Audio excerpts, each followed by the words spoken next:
My name is Gered Mankowitz and I'm a photographer. I have a new exhibition that opens in September on Jimi Hendrix, on my work with Jimi Hendrix, at the Snap Gallery, which is in Piccadilly Arcade, which happens to be about a minute's walk from Mason's Yard, which is where I had my studio, which is where I took the photographs of Jimi in the first place. I first met Jimi in '66, in I think November 1966. He'd just arrived in London. Chas Chandler, the former bass player with the Animals, had discovered him in New York, brought him over, and was putting on a little showcase gig at a club called the Bag of Nails in Kingly Street. Now, this event has been widely written about, and I always think, my memory says that you know, every major rock star, rock guitarist, rock star personality was in that club on the day, and obviously they weren't. But I'm pretty sure that Pete Townshend was there, and I think Eric Clapton might have been there, and Jeff Beck was there.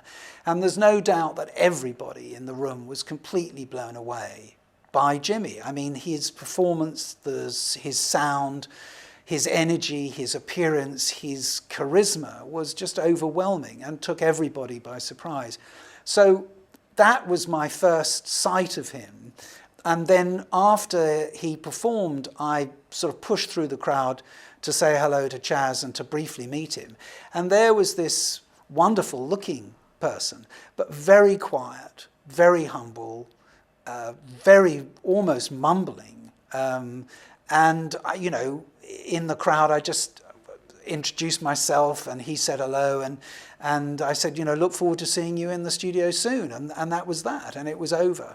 You know, the extraordinary thing is, looking back, that it was a very ordinary experience. I mean, you know, he was very nice. It sounds so boring to just dismiss him and say, oh, he's very nice and very humble. But he was, and all three of them were very excited at what was going on.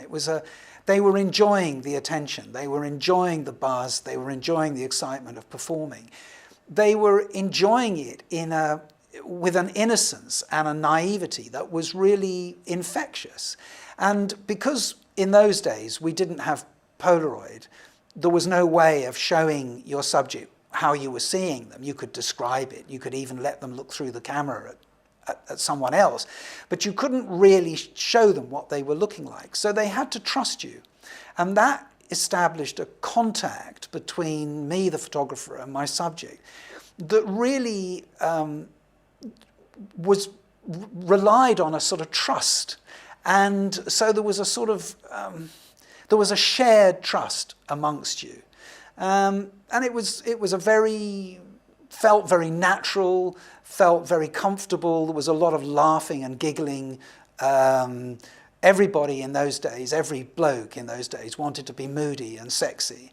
And yet there was endless laughter, especially when Mitch, who had a sort of pretty baby face, I think he was only 18 or 19, when he tried to look moody and cool, he just broke everybody up. So the session was continuously sort of broken up by laughter and giggles at their attempts to look mean, moody, and sexy. But they managed to do it enough times to make the shoot sort of viable and worthwhile. This image, which I now call classic, but was sort of has his hands on his hips and his crop just sort of below his waist, on a white background. The extraordinary thing about this picture is that actually it's the last image on a roll of film. The rest of the pictures are all Jimi and the group, and it's the only roll that I did on the white background. If I was doing that shoot now, I mean, I would have taken a whole roll at least, if not 2 or 3 of him by himself. Now, I only did that one, so I must have either felt very confident that I got it, or I'm just incredibly lucky, because there was this moment when he just looked like the epitome of a rock star.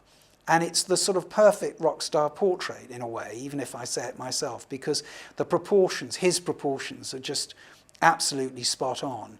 It's probably the most important photograph that I've ever taken. And it's extraordinary to think that it was the last one on the roll and the only shot of its type that I did in that particular session.